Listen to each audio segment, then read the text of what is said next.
Ji students of class 4 page number 26 आज हमने करना है, जिसका टॉपिक है प्राइम फैक्टराइजेशन, यानी प्राइम नंबर से किसी भी डिजिट को जो है वो डिवाइड करते जाना है। जैसे एक्सरसाइज 6.8 है, क्वेश्चन नंबर 1 है 48। अब 48 की हम प्राइम फैक्टराइजेशन कैसे करेंगे? 48 ठीक है, इसको 2 से डिवाइड करेंगे।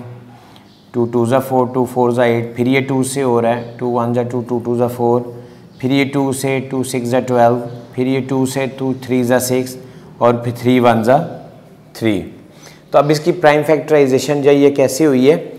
ये ऐसे हुई है, हम लिखेंगे 48 इक्वल टू, चूँकि ये सारे नंबर्स को मल्टीप्लाई करके 48 आता है, इसलिए हम इसको लिखेंगे 2 multiply by 2 multiply by 2 multiply by 2 multiply by 3, यानी इन सब को मल्टीप्लाई करें तो आपका आंसर क्या आता है?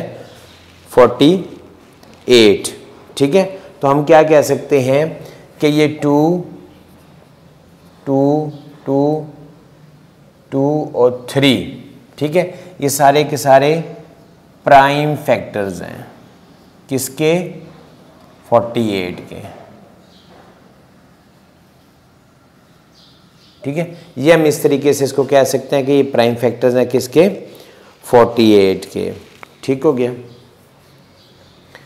तो अब इसी तरह का एक और क्वेश्चन भी देख लेते हैं।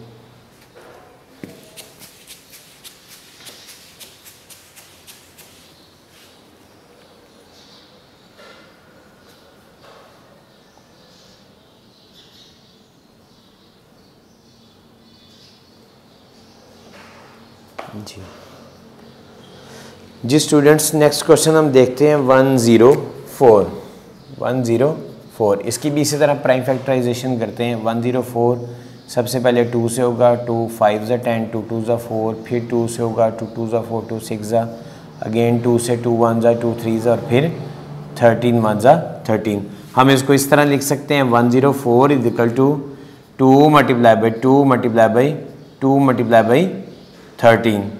तो हम ये कह सकते हैं कि 2 2 2 and 13 are prime factors of 104। ठीक हो गया। इसी तरह हम एक क्वेश्चन और ले लेते हैं ताकि आपके अच्छे तरीके से प्रैक्टिस हो जाए।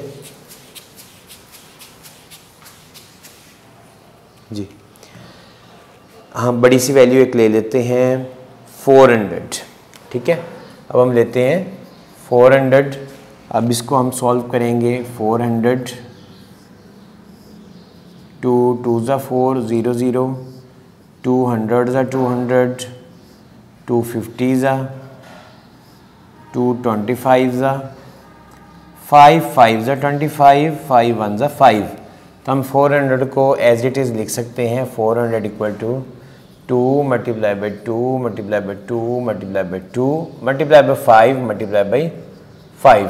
ठीक हो गया, यानी इनको आपस में मल्टीप्लाई करें 400 ही आता है। जैसे 2 2 ज़ा 4, 4 2 ज़ा 8, 8 2 ज़ा 16, 16 5 ज़ा 80 एंड 85 ज़ा 400। ठीक है, तो अब हम इसको लिख सकते हैं कि 2 2 2 2 5 and 5 are prime factors of 400। तो ये आपकी जो है ना वो प्राइम फैक्टराइजेशन है। आपने बाकी क्वेश्चंस की जो है वो अच्छे तरीके से जो है वो प्रैक्टिस करनी है।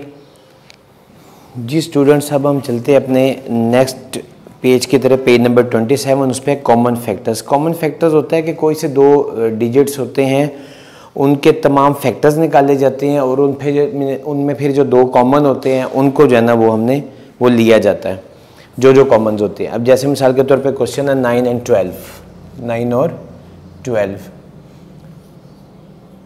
अब हम लिखेंगे फैक्टर्स ऑफ 9। कौन कौन से हैं? 1 भी 9 को डिवाइड करता है, 3 भी करता है और 9 इटसेल्फ भी जो है ना उसको डिवाइड करता है। इसी तरह फैक्टर्स ऑफ 12,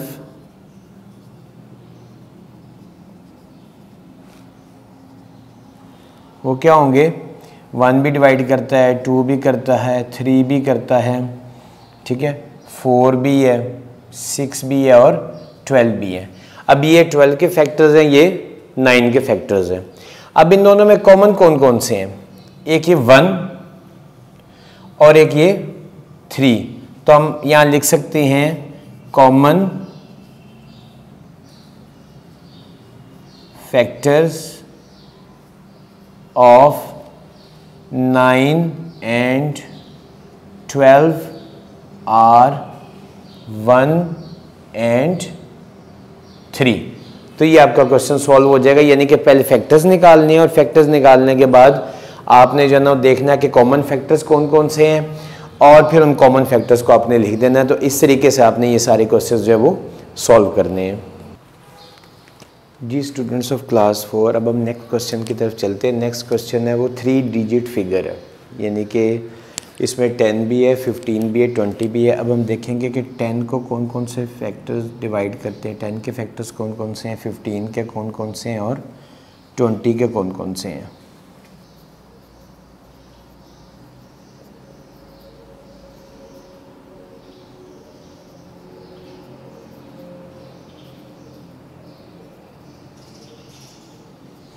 जी 10 को जो है ना 1 भी डिवाइड करता है, 2 भी करता है, 5 भी और 10 इटसेल्फ भी करता है। इसी तरह 15 को 1 भी डिवाइड करता है, 3 करता है, ठीक है, और 5 डिवाइड करता है। इसी तरह 20 को के जो फैक्टर्स हैं 5 के बाद वो 15 भी डिवाइड करता है। इसी तरह फैक्टर्स ऑफ 20 जो है ना उसमें 1 भी है, 2 भी है और उसके बाद 3 नहीं है, 4 है, 5 है, फिर 10 है और लास्ट में 20 इटसेल्फ है।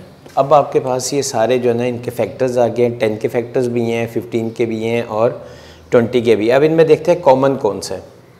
कॉमन फैक्टर जो यहाँ पे नज़र आ रहा है, एक तो 1 है, ठीक है, और एक उसके बाद आ जाता है 5। तो ये दो जो है वो कॉमन फैक्टर्स हैं। तो हम यहाँ पे लिखेंगे कॉमन फैक्टर्स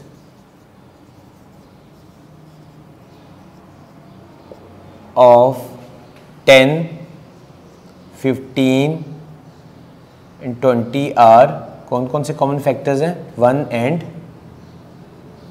5। तो स्टूडेंट इस तरह आपने जो है ना ये पूरी एक्सरसाइज इसी तरह से ही सॉल्व करनी है कि आपने 2 डिजिट्स वाले भी हैं और 3 डिजिट्स वाले भी हैं। आपने पहले उनके सारे फैक्टर्स लिख लेने हैं। फैक्टर्स लिखने के बाद आप लोगों ने जो कॉमन फैक्टर्स होंगे वो आपने लिखने हैं और इस पेज के ऊपर यही कॉमन फैक्टर्स वाला टॉपिक ही था कि आपने कॉमन फैक्टर्स जो हैं वो कैसे निकालने हैं।